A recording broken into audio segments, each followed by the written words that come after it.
tsy izao nangabinatrany isika rehetra mba hitsangana fitazatsika amin'izany fa avokoa na ny any foroata tafika sy ny zandarmanie na ny hery hafa ny polisim-pirenena fandarana ny fony neo fahatserana fandarana masiniany ary polisy munisipaly araka voalaza petsako ny vorakitra amin'ireny faniavineny ireo tarigetra vahoaka tsirairay.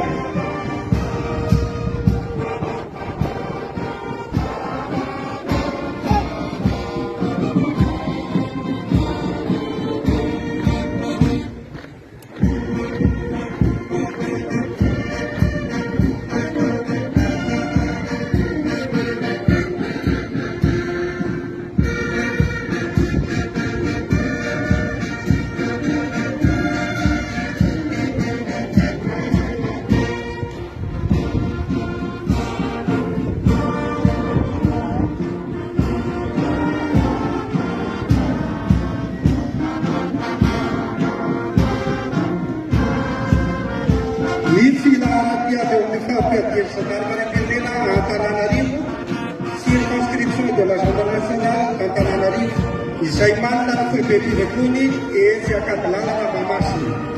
Ny lefitry ny komando fahampiadiana no mitariky amin'ny Matsoaloany Colonel Randrianantenaina Honoré.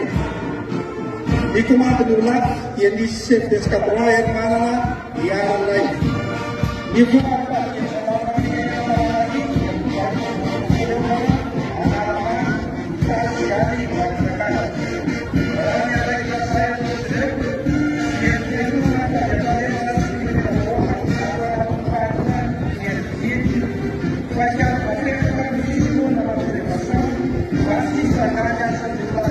Gracias.